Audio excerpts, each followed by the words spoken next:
Welcome to Directionally Correct, a BLS podcast with Cole and Scott. Today's guest, Roxanne Laczo, Head of People Analytics at Cloudflare. Hey, Directionally Correct fans. If you're looking to stay connected to the podcast, make sure to subscribe to our Substack newsletter, watch our videos on YouTube, or listen to the podcast on your app of choice.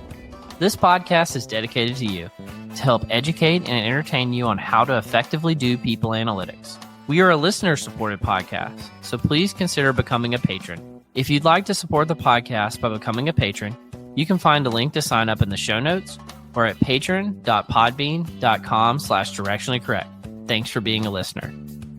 All opinions are our own and do not reflect those of any other organization. Well, I will attend meetings where, like, say a leader will be on and they will be on video and everyone else is off video. So there's like one person on, and it feels really weird. It does feel incredibly weird. Everybody's got to go on or everybody's got to go off. Because if everybody goes off, it's basically a phone call, right? Yeah. Like if some people are on and some people are off, it's just like, what is happening? Then it's like, if someone comes on, it's like you're a little, teacher's pet, like you got like a whole like social dynamic going on. Yeah. or maybe it creates like a cascade where other people join because one person went on, on video. Here in Seattle, no one jaywalks. Like, it's one of the weirder things about Seattle. Really? Oh, no. People are fucking rule followers. And there's nothing better than, like, starting a jaywalking cascade. Like, everyone's lined up at the intersection. And, like, you'll go out in the intersection, like, next thing you know, you got 10 people behind you. Do people jaywalk in Austin, Roxanne? Just me. And so it's funny because I feel like, I've been to a lot of cities all over the world and you just go. And I feel like I scare people here. I was in Amsterdam with a friend of mine over the summer and I think I gave her a heart attack because I kept saying like, let's go. And she's like, no. Well, Amsterdam, like you will fucking die. Like that silent death of the bicycles cruising by you. Bicycles. Try in Vietnam. With like 1,000 mopeds, like a sea of fish. It's like a big game of Frogger. Well, in downtown Austin, they put in the new railings on 6th Street. So I hear that, yes, there are cars allowed, but people can't, linger. I don't know. Not a 6th Street person. Oh, you're a 6th Street person. Come on now. Once in my life, I was at a bar on 6th Street. And I hated it with like every passion. So never again. You don't want like Jello shots and stuff? Come on. Oddly enough, I'm known for making 3 specialty drinks, and one of them is Jello shots. Oh yeah. Yeah. Ooh. Well, what kind of person are you, Roxanne? If you're not a 6th Street person, I'm more of a have a nice dinner, be in bed by 9 o'clock person. Get up early, seize the day. You're a West 6th Street person. Yeah, you're right. I'm like way west, like almost Mopac 6th Street person. Terrytown. Keep on going. I wish I was a Terrytown person. Oh man, only because you're from Austin originally. Is that right? I grew up in Dallas, but I lived in Austin for probably 10 years total, perhaps a little bit longer. Yeah. It's been 12 years since I lived there, but it's near and dear to my heart. I know the town very, very well. However, every time I go back, it's completely changed. Like everywhere I used to go looks totally different. It's amazing. So now, did you go to high school here? No. Okay. Yeah. He lived there before it became overrated, Roxanne. Oh, smart move. I came right on the cusp. Now, well, maybe it's because I'm here that it's overrated. I don't know. Maybe I caused a problem. I never thought about that. Why do you think it's overrated? Oh, well, so even in 8 years that I've been here, it's totally changed. So it seems like a lot of the kind of uniquenesses keep Austin weird. I feel like now it's just keep Austin tech. And so on South Congress, which used to be kind of this very unique area, a lot of mom and pop shops. Now we've got an Hermes store, right? Kind of like a lot of design. There's new apartments, new hotels and stuff like that. And so like that kind of old school flair and vibe is really gone. And even Allen's Boots the kind of infamous cowboy boot store, it's like even that feels, I mean, it's been a long time since I've been there, but even that feels different now. So it's just the whole vibe has changed in so many ways. And I think it's great if you're coming to Austin for a bachelorette party, or maybe you're in college or something like that. But for more mature people who have had those days and done with them, that's not for me anymore. So I like in my little retirement community that I live in, very quiet. I mean, the honky tonk on South Lamar is still there. I can't remember the name off the top of my head. Broken Spoke. Yes, the Broken Spoke, very good. That's good times. However, it's completely surrounded by new build, which it was just like a building off the side for the longest time. Yeah, unrecognizable down that way. But this is kind of the worst time in Austin as well. Like right in the March time when like everything is blooming. My God, my allergies kicked up so bad. Yeah, so bad. It's allergy season, absolutely, and then we're waiting for monsoon season. Yes. So we can enjoy like maybe a month of really beautiful greenery, and then it's like the next biggest fire hazard waiting to happen. Well, like, I strongly encourage you to take on South by Southwest. You can go be a Dirty Six girl, you know, go to the Chuggin' Monkey. So my second year, I went to South by and I bought the all-in pass to quickly realize it's almost meaningless, because even with an all-in platinum pass, you have to go 2 hours in advance and stand in line for the session that's in the room for the session you want to go to ahead of your session. So it was like, even with the all-in pass, it's really not a very good deal. I'm glad I went, but I would never do it again. And I don't really know what the experience is like now. I don't really know anybody that goes a whole lot, and I certainly don't go down there during South by, which I think is in the next couple of weeks here. So it's coming up really quickly. Well, South by is like, you have people, it's like, well, I'm going to go see this new band called like Underwater Jellyfish. You're like, oh, yeah, okay. I don't know what that is. Okay, sure. It's just a mishmash of people I've never heard of. It's an absolute mishmash, yeah. So what do you like, Roxanne? You don't like South by? You don't like Austin? No, I never said I don't like them. I never said I don't like them. I said Austin is overrated. I love Austin, which is why I live here. I just think it's that there's a lot of things have changed so quickly in this city that it's a lot of the things you kind of grow to love. Some of that has changed. And so like a new restaurant pops up, forget it. You're not going. There's like everybody's got a reservation for the next 6 months out. And so we have a bunch of new Michelin star restaurants, and absolutely forget about going to any of them because you have to get up at midnight to get on the sign up list. And so like it's some of those little things. And even ACL, I used to go to the ACL after shows, which are not formally affiliated, but the little cute honky tonk bars and different places would have them. So I saw Thundercat, and literally like Thundercat is like right here in front of me the year I went. And so now like that would never be possible. Even those, it's really hard to get into because everything has become such a hype. I guess that's kind of my discombobulation a little bit with Austin, is like everything has become such a hype that for locals, like things we used to be able to really enjoy, it's become a lot harder. Freaking Thundercat. I sense a theme here, because when we were prepping for this, Roxanne, we were talking about like there's been a bunch of hype in people analytics, and has people analytics lost this way? Like, what are your thoughts there? Well, so that's an interesting one, and I know this is kind of my soapbox, but you know, when I think back to the beginning of my career, I was doing survey work for Best Buy. I was on the measurement team. That was people analytics like 20 some years ago, right? So I'm dating myself a little bit. But I really feel like, you know, as an IO psychologist, and I know I talk about this a lot, as I think, you know, this is kind of what we're built to do, right? This is what we do, is we measure people at work. And I feel like there's, you know, 100-year foundation of us doing that work. I feel like people analytics has really morphed even from, I don't know, maybe 10 to 15 years ago when kind of people analytics teams started to more formally form, that there's a very, very strong over-reliance and focus on the technology part of it, although I understand that certainly enables it a lot. You can't do really good people analytics, in my opinion, without understanding the theoretical foundations of employees at work, right? And as IO psychologists, not saying that, you know, you have to have a PhD in IO psychology to understand this, but I think it really lays the foundation for being able to do really meaningful critical work and thinking about data and insights across the entire talent lifecycle instead of worrying about dashboards. Like every time someone says dashboard somewhere, like a puppy dies. That's where I'm at now. It's like there's such this over reliance on that type of activity. And every people analytics team has like a dashboard or has this or that. It's not a lot of people analytics teams. And a lot of this has to do with organizational size and organizational readiness, of course.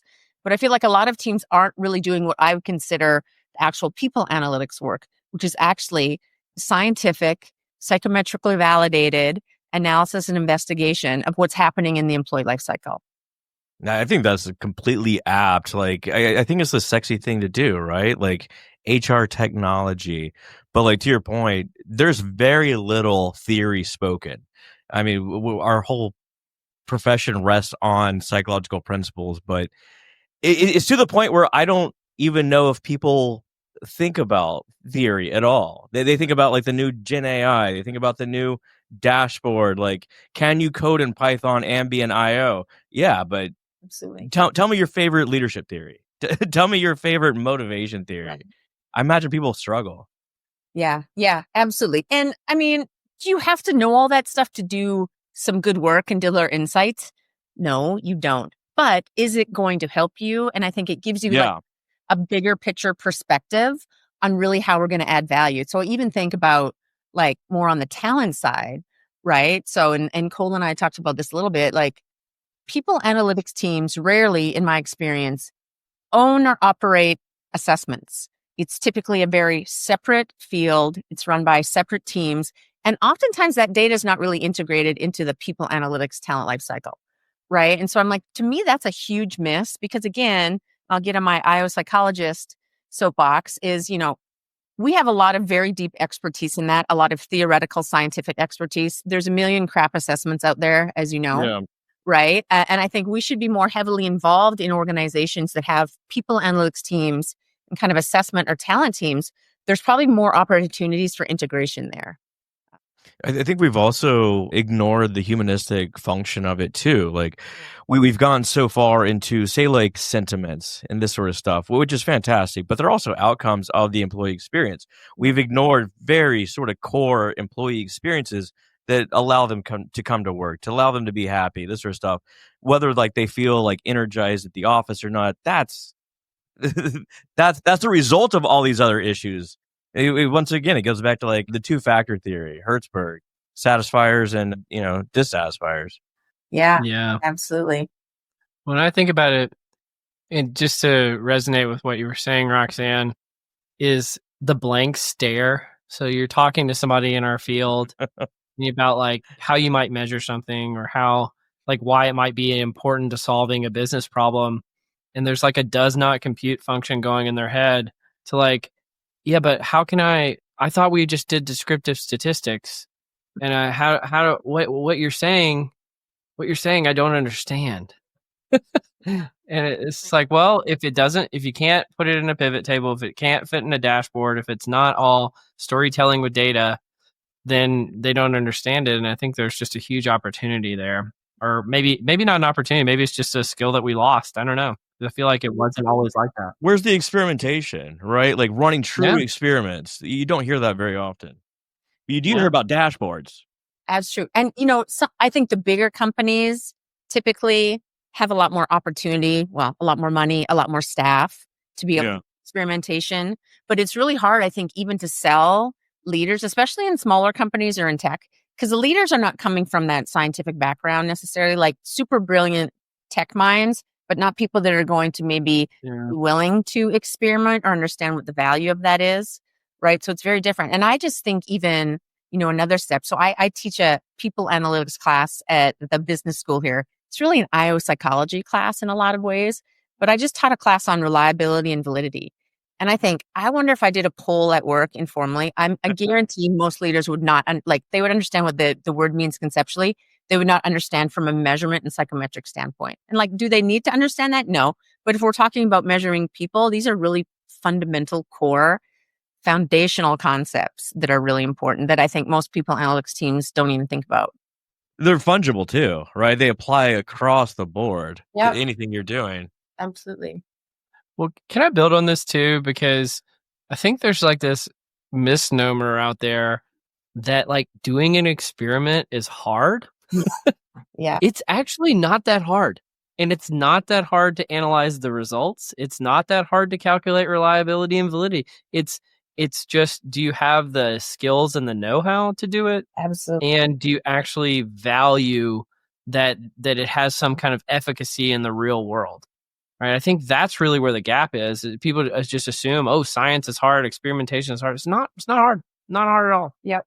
Sometimes it takes a little time. A little forethought. Yeah. But do you find, so I find I've worked in tech off and on for a long time.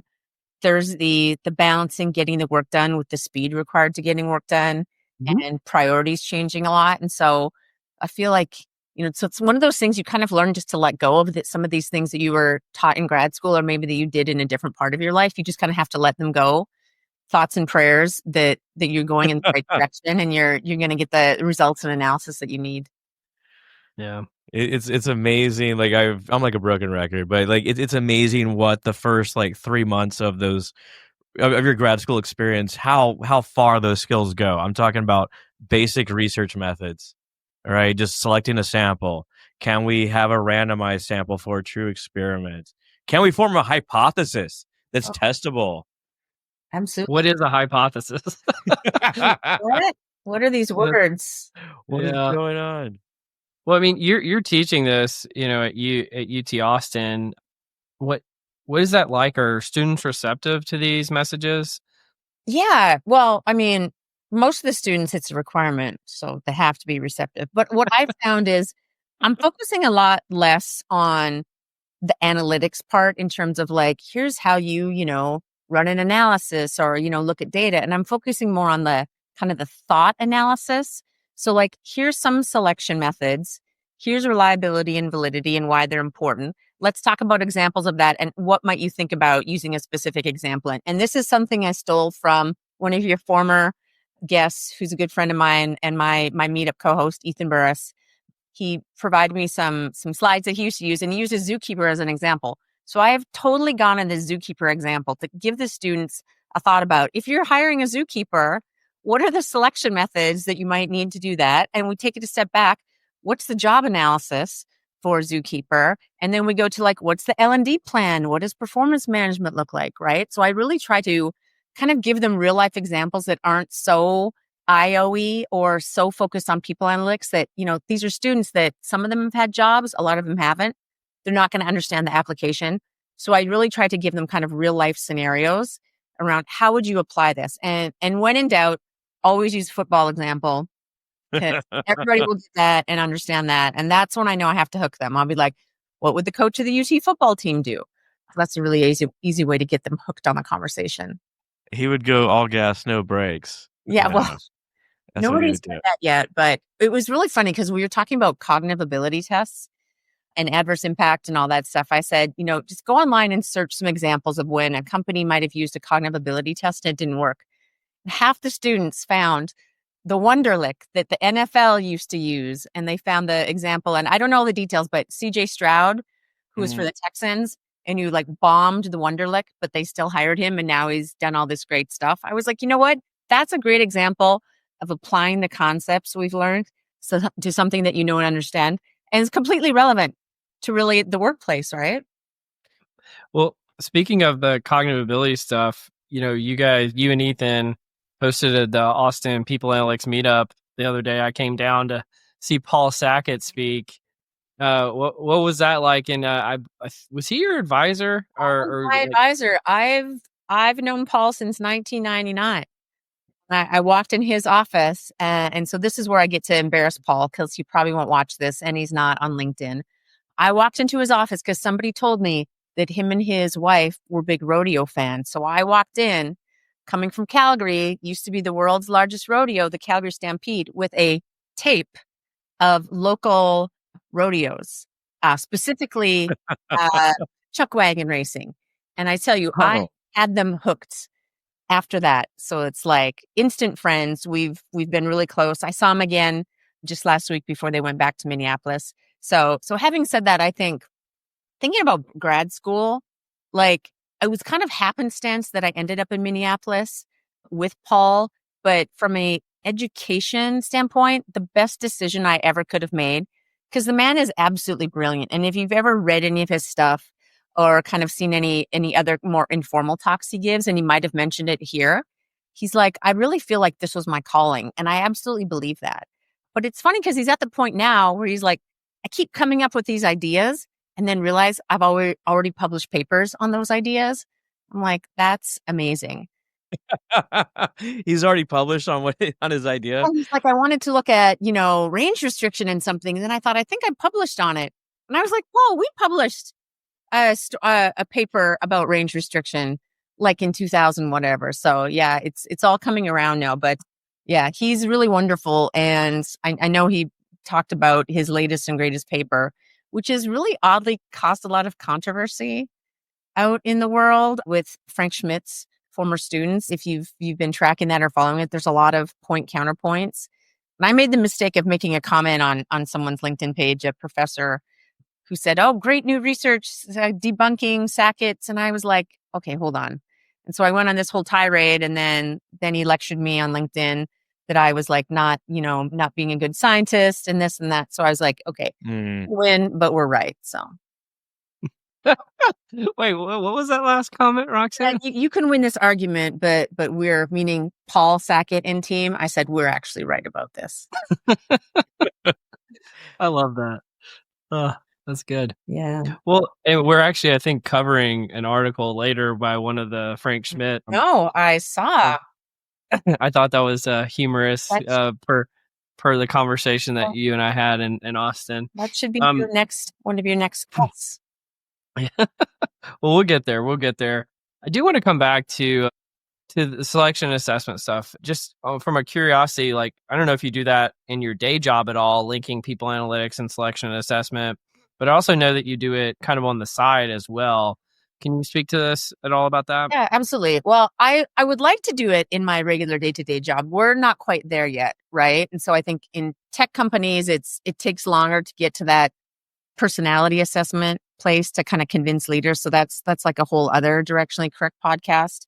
But prior to my job at Cloudflare, I worked at Hogan, and I was a consultant, and I did primarily assessments for selection for my clients.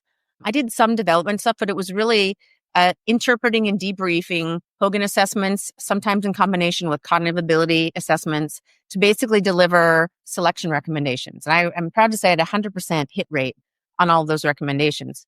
But so I still do that kind of on the side, more from the development perspective. So I actually have 3 coaching clients right now that I started with just an assessment debrief based off the Hogan, kind of talk about their current job, what their general profile was, what was challenging, what wasn't challenging, some opportunities. And now we're continuing that with some coaching sessions focused on their current job. And they're in a high potential development program. So it's really to help them develop to become better leaders. 100% success rate? I mean, talk about validity. I know, right? Right. So it's so reliable. Now, but this was not a predictive study. So whether or not any of those people are still there and doing well, question. But in terms of the recommendation, 100% accuracy, validity on the recommendations provided. I mean, prediction's really hard, especially about the future, right? It is. Yeah. It is. And it's actually funny because we talked about predictive and concurrent validity in my class, and students were just having trouble grasping it. And I'm like, well, the good thing is you never have to worry about predictive validity because nobody ever does it. So it's really more conceptual than real life. What are the students really interested in? What really resonates with them? So I would actually say, funny enough, I think the class that was the most fun was when we talked about job analysis. Right. Part of that, like, I had to go way back. I went back to ONET. Like, when was the last time you went to ONET? It had probably been 50 like yesterday. Yeah, right.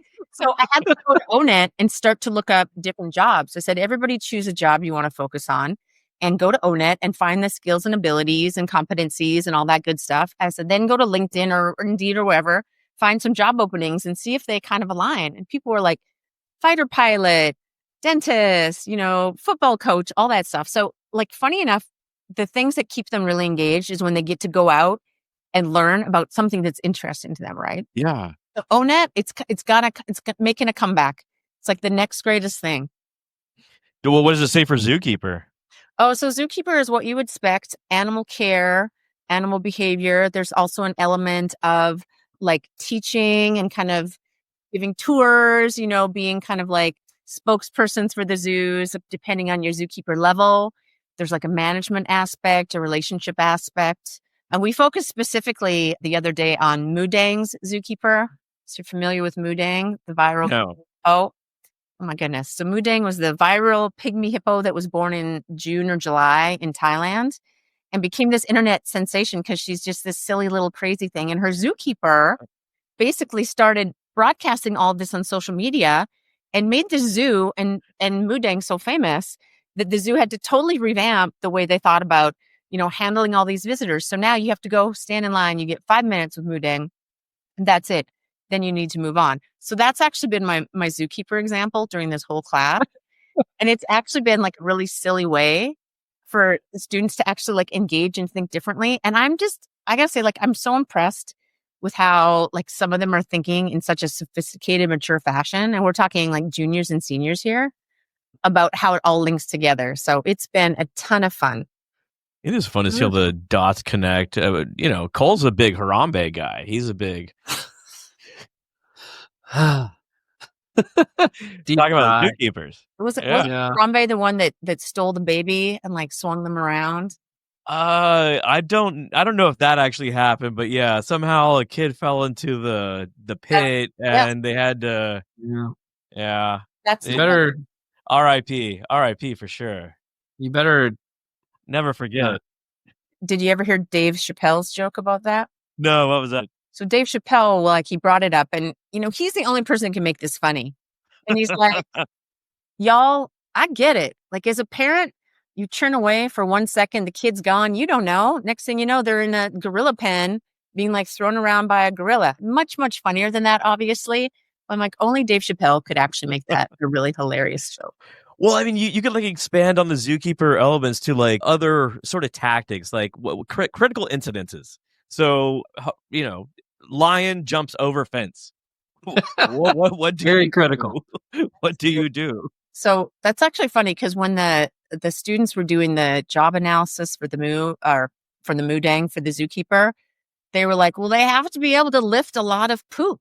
I was like, yeah. There's a ability part. That's actually really important. And they're like Mudang can't die. Like, they have to know how to do pygmy hippo first aid. I'm like, these are really important skills for that type of role. Absolutely. I also threw a curveball. We talked about cognitive job analysis. Yeah. So we use Mike Tyson. I was like, what's going through Mike Tyson's head? Maybe not a lot. I don't know. Let's just say hypothetically, right? Or a boxer, like what are the ways that you would actually analyze the mental and cognitive processes that a boxer is thinking about, either preparing for a match, during a match, or doing like the post-match analysis? And that was a really fun one too, because it's getting them to think about these concepts that apply to the world of work in a very different way. And then I bring in the real life example. So I was using these fake tech examples, right? So do a fun example. Now let's apply it to a real example and let's see what comes up. Yeah. Probably one of the most humbling experiences of my life is I was asked to test out a airplane pilot visual acuity test. So essentially, you were like the way the test was, like, you're trying to dodge little elements coming at you on the screen, and I would go like 3 to 5 seconds and like get hit. And eventually they came back and said, I tried it for like an hour. I couldn't get it. And they're like, oh yeah, pilots can go like for minutes and minutes and minutes. It's not you. Like, you're just not a pilot, right? Like, you're just not in that range. Yeah. Maybe we might need to give pilots some new tests lately. I don't know. Yeah. I think there's been a lot of issues with pilots lately. We need to bring back Sully. Remember Sully? Sully, yeah. Landing in the Potomac? Yes. The Hudson. Hudson. Plane in the Hudson. And actually, there was a lot of cognitive job analysis done after that to help pilots train for those types of scenarios. So it all comes around. Yeah, when your plane's upside down on the runway, that's not a good look when you look back. Well, I can't wait because I'm flying to Toronto on Delta next week. So wish me luck. $30,000 might be nice in the pocket as long as nobody gets hurt. Yeah, as long as you make it alive. As long as you make it there in one piece, that's really what matters. How did they come up with $30,000? Like, it's a No, I have no idea what. You know what? I bet they didn't use the people analytics team to figure it out. But I bet you they did use some really cynical analysis. They probably did. Yeah. Well, I think Roxanne, if you're Mike Tyson, I had a few thoughts. I was like thinking about like Mike Tyson. I actually think he's like super into like mindfulness now and all that stuff. And so it actually might be an interesting cognitive job analysis. well, he does have the famous quote, like, everyone's got a plan till you get punched in the face. Yes, absolutely. So, Get well, it on a t-shirt. I wonder, I don't think there was a lot of mindfulness in the preparation for the last fight. I think that was just dollar signs in the back of the head for that one.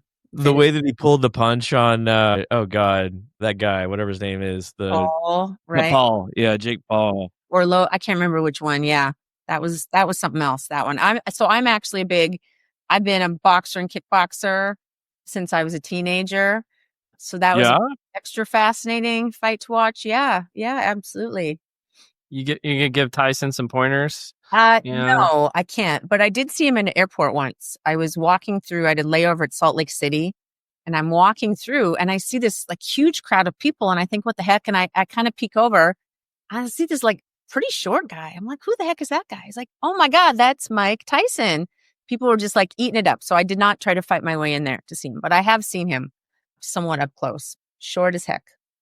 Used your Krav Maga to get in there. Oh, God, I don't know. One strike from him and that wouldn't do much good for me. That's Well, that's the Israeli defense technique, right? so Krav Maga is like the official fighting system of the Israeli Defense Forces. And it's actually when I was in grad school in Minneapolis, I spent many years in Minneapolis. That's where I got my PhD. I started to go to this like little kickboxing gym. So that's when I really started kickboxing.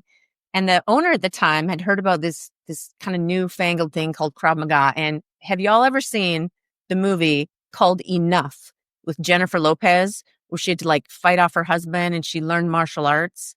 So No. this was like early 2000s and it was Krav Maga. So she trained at the school where I did my training, right? And so one of our instructors, I can't remember his name at this point, like was her official trainer.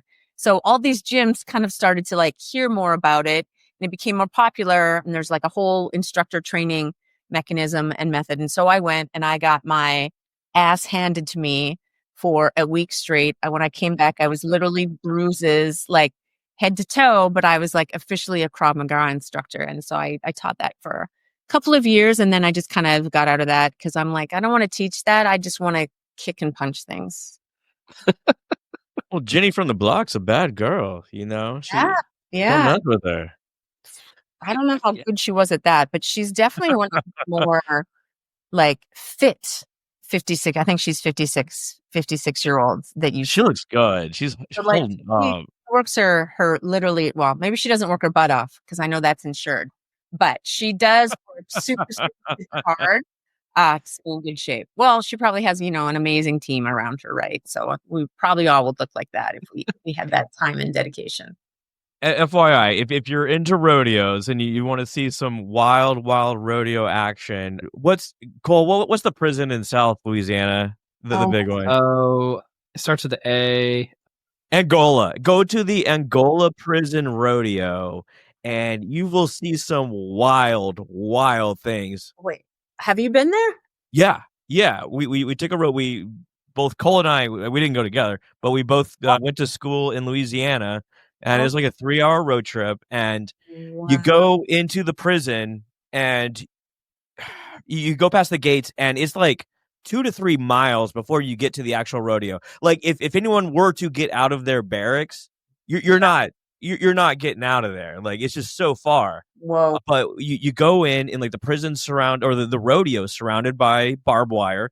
They have a section for just prisoners and they're all caged in there.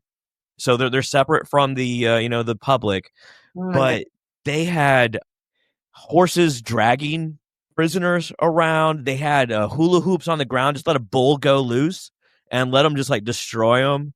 They did put like a prison ducket on the head of a bull and let them just go try and grab it. Put like 100 prisoners in the ring and let them try and get this like a commissary token. It was wild. I feel like we're taking Directionally Correct to a new level today with the conversation about prison rodeos. They had monkeys. It I was don't know. great. So, but sounds fascinating for sure. I was just going to say it's been a long time since I've been to a rodeo, but it's actually only a few years since I've been to a rodeo because my parents still like to go to the local rodeos. And so a few years ago, I went home for Canada Day. Yeah. And my mom said, well, we got tickets to the rodeo. Do you want to go? I'm like, of course I do. And it's a fascinating experience to this day. Is it wrong that I'm jealous of the mutton busters? I want a mutton bust. I think might be too big to mutton bust. So I think Yeah, you gotta go I know. straight I'm jealous. You got to skip the muttons and go straight to the bull riding. Man, that's scary as shit. Yeah. That's I knew you were ready for the podcast, Roxanne. Yeah. This is awesome. Do you want to join us in the confusion matrix? Yeah, let's do it. The confusion matrix. Let's go crazy. Here we'll do pick a number. Pick a number 1 through 5. The destiny awaits. And say it out loud. Yeah. Just pick a number. 3. 3. What do we got for 3? What's the most useless talent that you're proud of? Useless? I don't know. I could probably break someone's arm. Well, that's not useless. Jesus Well, that's why I Christ. was saying. I hope I never have to use it, but I'm kind of proud. Where do you break it? Do you break it at the elbow? Well, it depends how they're coming at you, but the elbow is a nice one if you can get it backwards, or the wrist. I've never broken anybody's arm, by the way. So let's just clarify that. So it's useless because I've never have, and hopefully I never. Oh, okay. So are you like a submission girly? No, so I don't really. I'm not a big fan of the grappling, Yeah. and that kind of stuff. I'm more of a blunt force, brute force. Okay. Actually, so the Heel to the chest, heel to the sternum. chest, or someone throws a punch at you, and that's where you grab the arm and you crack it over your knee to break it, kind of thing. Yeah, of course. That's what it does, right? It's in training, but in reality, it's a lot harder than that to actually break someone's arm. You would fit right in on East 6th Street. I don't know why are you so opposed to Get in it? trouble. I don't want to get in trouble. Do you have a talent, Scott? I mean, useless. I think that I can anticipate when people gotta pee. In the room, okay, they're starting to squirm. They're about to head over to the restroom. That's a good one. I have a less than useless talent. I've done it a few times where I know all the words to Jay-Z and Linkin Park Numb Encore and have done that at company Christmas parties and things like that. And that's a fun one. I did it in a tuxedo one time. Well, you gotta hit us with a few bars, man. Oh, no, not Come today. on. Not today. Oh. We gotta let Roxanne break somebody's arm too. Oh my God. I might have to break somebody's arm if you start singing. So wait, Cole, you've sang at Christmas parties or company parties. Yeah. You've done this on stage. I've done it on stage. Is there video? I don't know. Maybe. That's the goal. Find that video. That's really bold. I've always wanted to be the karaoke guy, but no. I've never actually done it. Not even in small shitty bars where no one's there. Do it. You got to do it at least once. It's actually really fun. Is it? Yeah, karaoke's fun. It's fun. Yeah. You got to have the right vibe and the right people around you. And then I haven't done it for quite some time, but it's actually can be really, really fun. I heard someone throw out the theory that people are either lyric people or they're music people. Obviously, they go hand in hand. But I'm definitely a music person. I don't know the lyrics to any of the songs. I like them just fine. But you're absolutely right, Scott. I'm a lyric person. And we were talking about this before the pod about the dress and the color, the white versus gold and the black versus black and. Do you remember the black and blue versus white and gold dress, Roxanne, from 10 years ago? Just came up the other day. It was the history of it. What'd you see? I saw blue. Yeah, all day. See, and I saw white and gold. Are you a more lyric person or more music person? For me, actually, I think it depends on the song. right? And the kind of music. I think I can appreciate both depending, but I'm not good at knowing all the lyrics. So I was with a friend. We were hanging out. We're in his car. He's like, put on some of your favorite songs. And he's like, I can't believe you don't know the words to them. I was like, I know the keywords. Yeah. I know the beat and I know the keywords. I'm like, that's all I need to know. And he was like shocked that I didn't know all the words. So maybe I'm a music person. There's nothing more humbling than like thinking that you know the lyrics and you clearly don't. You know, like throw in like REM's Into the World, and I feel fine. Like holy shit, like Yeah. Atlanta first time. Yeah. I remember this is in high school because we talked about this a long time ago about being in a band. So my thing is with lyrics, if you can tell me like the first few words to a song, I can say almost all the words. Wow. But oftentimes I'll forget the first few words. And I was like the lead singer and I forgot the words to our own song. And I remember I had to go to my guitarist in the middle of the song and I'm like, tell me the words again. And I was like, oh yeah. And then I like picked it up right in the middle, like as we were going. That was stupid. That's awesome. I struggle with this during like presentations too. It's like if I have everything written out, that's no good. But if I just have a bullet point with a couple little elements, I'm good to go. I can riff on that. I kind of know my spiel, but like if you just gave me like a transcript, that would be bad news. That'd be bad news all day. Yeah, it's got to get you going. All right. Yeah. Good little. Well, you want to do some nerdery? Let's do some nerdery. The nerdery. Awesome. Well, why don't we start with some Frank Schmidt disciples? Scott, you want to talk about that? Let's do it. Frank Schmidt disciples. See, Scott doesn't know what we're talking about here. No. So we're privy to a fun little conversation we had with Paul Sackett recently, but Denise is a Frank Schmidt disciple. Oh, gotcha. Colleague of Paul Sackett's, and they have a huge disagreement on Paul's latest big paper. Denise and Paul disagree. Mm-hmm. Correct. On what topic? Like the implications that cognitive ability is less valuable? Oh, it's not even the implications. I think it really gets back to the methodology. Like Paul and team pointed out some flaws in the methodology. And there's a lot of, I think, pushback. They're saying like, well, your methodology also has flaws. So the flaws are the flaws. If you put two flaws together, like, where do you end up? Back at the beginning? I don't know. So a lot of debate about the very technical aspects of both papers. As my mom always said, 2 wrongs don't make a right. I know. But 3 rights make a left. It's a really interesting question because like there's no perfect research out there, right? And like I guess this paper kind of gets to that as well. Like we are aggregating studies in this large meta-analysis. Here, I'll get into it. This is probably the largest meta-analysis of the agreeableness personality factor that we've seen to date. I think they took 130 different meta-analyses covering 275 variables, and they found that agreeableness predicted positively or in the positive direction for 93% of them. And they factored in this into like 8 different themes, including contentment, teamwork, and something else that I can't read my own handwriting right now. But I think that overall, like we are essentially told that agreeableness is kind of bad. Like you're not celebrated for being agreeable.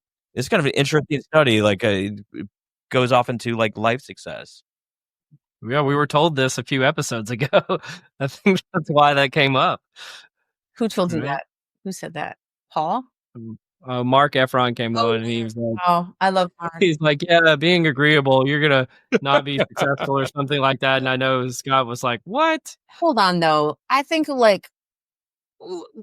making a fundamental error here in thinking that agreeableness means one simple thing, right? And so there's multiple facets to what that means. And I think, Scott, like that paper gets at some of the facets. But I think the answer, as with always, is like, it kind of depends. You know what? There's some jobs where it's actually an important thing to be agreeable. There's some jobs where it's not. But when you take away the context of the job, in general, being a generally agreeable type of person is not going to get in the way of you being a successful person in your life.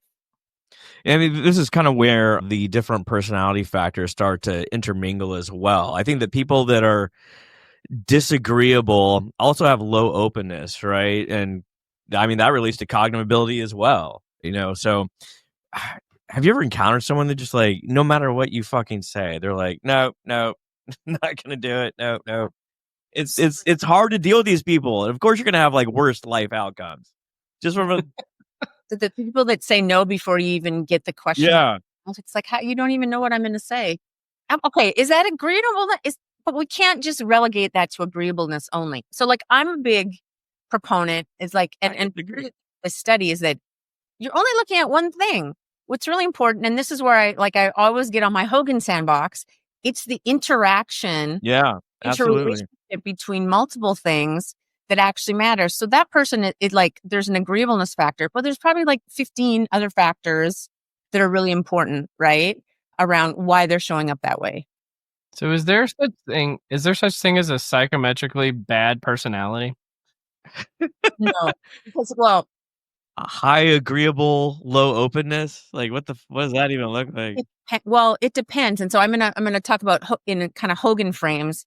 The thing is, like, a lot of this is really dependent on context, right? So when you think about like personality assessment for work, different jobs have different things that are more likely to lead to success, right? There's some things like I don't know, what's it like if you're an accountant and you have poor attention to detail, maybe you wouldn't want to be the person I would sign up to be my accountant, as an example, right? But if you're really high attention to detail, that's important.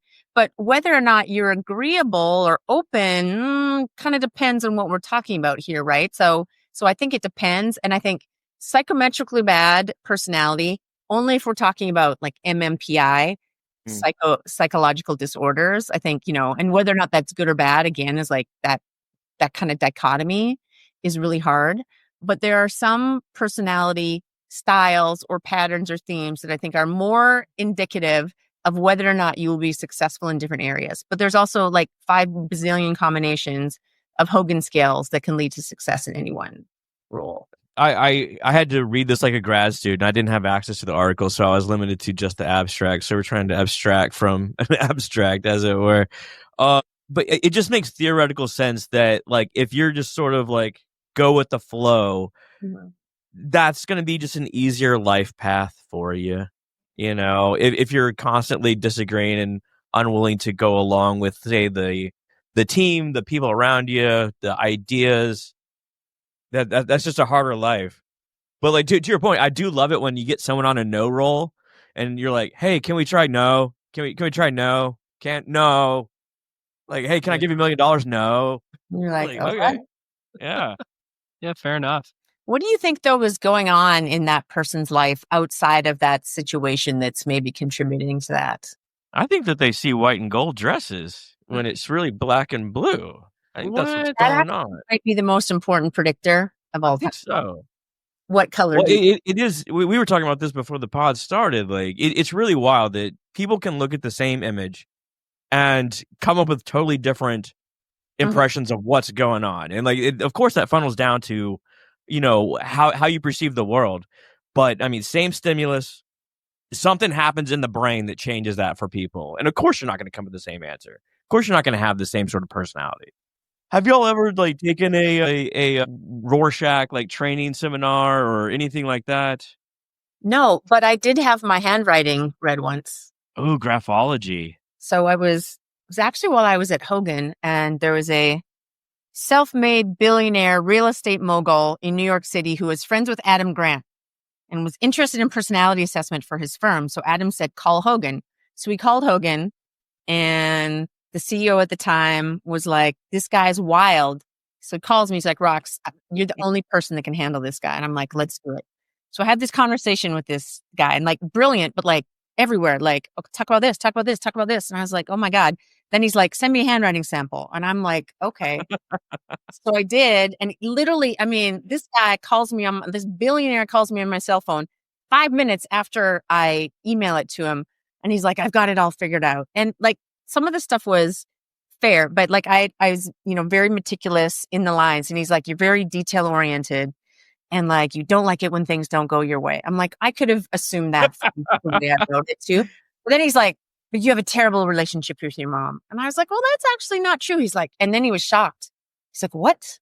that's not true. I'm like, no, I don't have a terrible relationship with my mom. And he's like, I can't believe this isn't accurate. I'm like, well, it's fucking graphology, dude. Like, of course it's not accurate. The validity is in question here. Yeah. The humps on your ends suggest that you're an outgoing person. Yeah. I landed the client though, and I did Hogan assessments for their company the entire time I was at Hogan. I think that you can like divine like conscientiousness from like certain things. Like if you like your students, you probably give them like a bubble sheet to answer. Like the ones that fill it in just very meticulously. I think that flows into other areas of life. It's true. I made the mistake of the first quiz of having an open-ended handwritten answer. Yeah. Like, oh my God. And there's some people like so meticulous, amazing. This couple I was like, how do you get to this point in your life with this like squiggly lines? I'm like, I don't even know what these letters mean. Has anything changed in the pandemic? Like kids' writing styles, anything like that? I don't know. You know, I keep ability to write, rather. I don't really know. I've done like pre-post analysis, but I bet it's like when I handed out the quiz and one student takes it, he looks at me, he's like, paper? And I was like, yeah. What is and this? he's like, what? I'm not. And then like came up to me afterwards. He's like, that really freaked me out. I was like, I'm so sorry. I was like, Ethan Burris, the dean of this business school, told me to actually give you a paper pencil quiz. But the poor kid, like it totally threw him off. So I'm like, I guess it's not as common necessarily. And so I think it's like a different way of thinking. Like when you're typing something, right, or doing it online, it's a different way of thinking when you have to write it out. It takes more time. So it's actually an interesting study to be had. I wonder if anybody's looked at the implications of writing versus typing on test score results. You sent them to the co-op to get a blue book? No, we didn't. No, I didn't. No, there's not a, so I got to figure that out for the midterm and final, but yeah. Well, we've hit on a few random psychometric ways of assessing people. Mm-hmm. Do you want to do another one based on smell? Yeah. Okay. I found this wildly interesting. This PhD student, now doctor, what's her name? Allie Looks. I can't really read my handwriting, but she posted her thesis online, and it was around the politics of smell. Not my bag, whatever. But the internet's a dangerous place. She got all sorts of blowback from it. But I think it's interesting, her perspective of, we do all this great research in universities. I think she's at Cambridge or something like that. But we don't really get our research out to the masses. People don't really understand, Paul Sackett's new study and like what the implications of those. So I thought it was like a really sort of interesting world where she's sharing her research out into the masses and people don't really understand it. And so I watched that little clip. Yeah. I can see how by watching it, like a 2-minute clip or whatever, people might freak out about some of the examples she gave in there. But there's also some old school study about like the percentage of articles that are actually read that are published in scientific journal. And it's like less than 5%, right? So it's a great example where people spend all this time. How many people are going to read that meta-analysis? Only people who are like very involved in a very small proportion of scientific psychological research. Like that's not going to get out into the public in the open. And frankly, it doesn't, I think, have a lot of like value necessarily, my personal opinion. But yeah, it's a whole thing. Nobody reads any of this stuff except when they find out about smells. Yeah. You better have a catchy title. I don't think people really understand like the academic life either. It's like you're just trying to make a small advancement and like you're just trying to get done with your thesis, your dissertation or whatever too. And like, yeah, it becomes overly esoteric and like we're using language that only other, PhDs in my field can understand for a reason. Mm-hmm. And the public, of course, sees this and like, what the hell are you doing? In my early days in grad school, I had to take a social psychology class, and the professors did a lot of like health and wellness research. Mm-hmm. Going off and on and on. And the guy was maybe like low agreeableness, ironically. I took up my little hand and I was like, yeah, but like, do you ever actually do anything to help people? And like throws it in the, like, Roxanne, I'm a psychologist. Like, I don't do that stuff. And I was like, whoa, sorry for asking if your research actually helps people lead better lives. And he was like super offended that I even asked. I'm like, okay, never again. I'm a people person, damn it. Yeah. Like the guy from Office Space. I went into academia, so I never had to touch reality. Great. Well, speaking of never touching reality, Anthropic recently published their economic index. So essentially, Anthropic, the developers of Claude, the AI tool, they wanted to know how much AI was having an impact on different professions.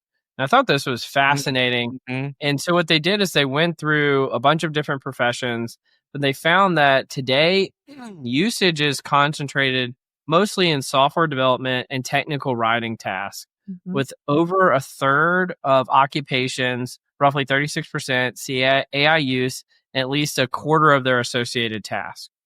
AI currently leans more towards augmentation than automation. So 57% used it for augmenting what they were doing versus 43% of tasks for automation.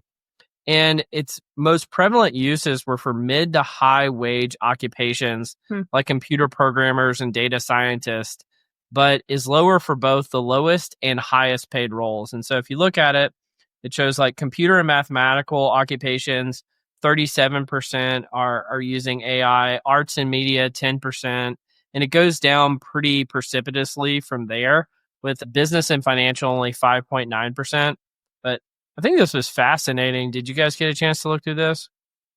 I forgot to. I did not. But it is fascinating and very germane because, AI has almost much to do about nothing for most people in a lot of ways. Like it does augment Exactly. tasks That's easier. wild. It's not necessarily, I think, transforming the workplace like some people thought it would maybe a year ago.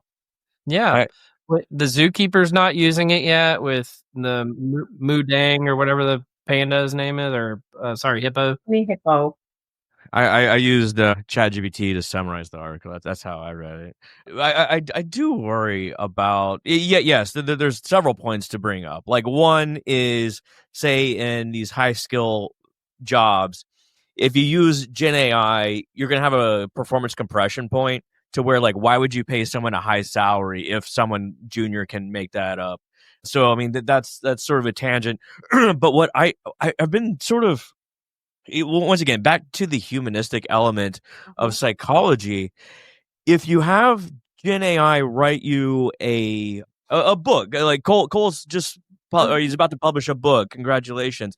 If he Thank you. had a Gen AI write all that stuff for him, what sort of sense of accomplishment would he achieve there? Us as knowledge workers already struggle with, like, at the end of the day, like, you send an email, you maybe wrote a paragraph in a document, you made a slide deck, whatever. That's not the same as being like a woodworker who, at the end of the day, like, I've been sweating, like I've farmed this land, it's something like really tangible that you can speak to. But I really worry about the human element of, you didn't create that work with Gen AI, and what does it mean to you? What sort of meaning are you deriving from work that you didn't really do? Well, and you probably have less emotional investment in Yeah. the success of it, right? Oh, wow, that's an interesting point. You're willing to toss it away more. Whereas like if you created a piece of art, or you tilled the land, you're less likely, you're going to value it much more highly. That's a wild point, because you can go to ChatGPT and say, DALL-E, and say, like, here, make me a portrait that's, I don't know, I'm looking at the one behind you, Roxanne, so I'm kind of distracted.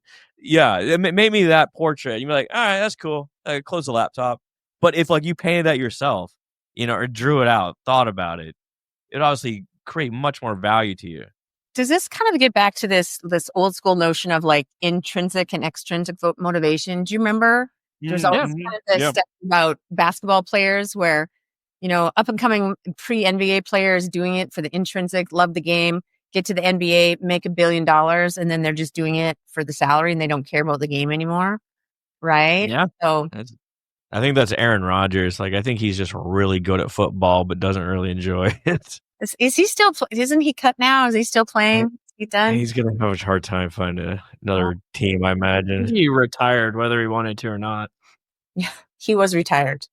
Yes. Yeah. I wonder what his Wonderlic was. Yeah. Oh, man. Somebody that works at Wonderlic. How do we get in there? Ironically, and like I'm not getting paid by Hogan, but at Hogan, so we had some NFL clients And when I was there was a certain company that was putting all of the assistant coaches through the Hogan to recommend them for different jobs. I don't know if that still happens, but that is one use case. Well, we even had Harold Goldstein and Charles Scherbaum on the podcast because they're doing what came after the Wonderlic for the NFL now. Okay. And I remember some kind of combination or battery of assessments. I can't remember exactly which ones, but it's fascinating stuff. Very cool. They said that I think they said the offensive linemen were the highest. They score the highest on the assessment. Interesting. It was either quarterback or offensive lineman. Yeah, specifically the center. How do you think NHL players would score on those things? Oh, God. I told you not to bring this up. But as a Canadian, you had to bring it up. Didn't you notice my t-shirt? I didn't actually, no. Oh, Oilers. Look at that.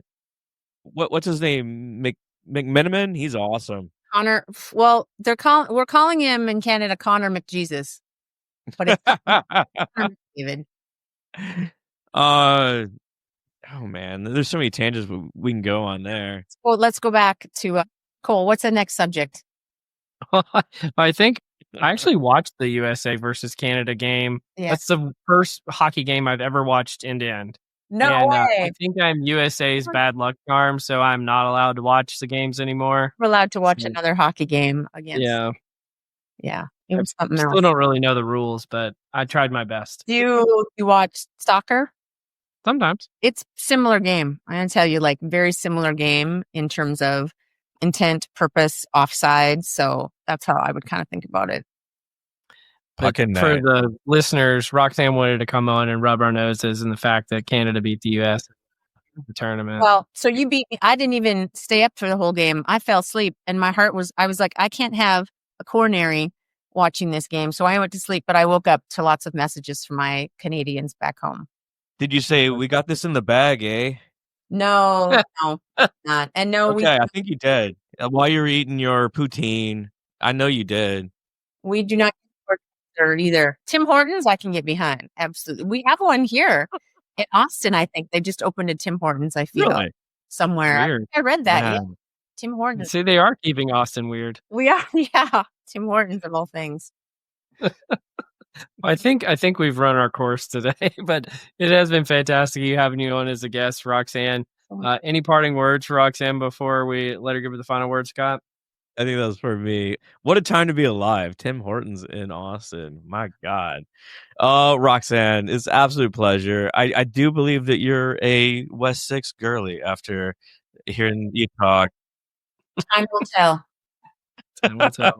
No. Well, you've been listening to Directionally Correct, a People Analytics podcast with Cole and Scott, and today's guest, Roxanne Laczo. Good to see you, Roxanne. Thank you guys so much. This was so fun.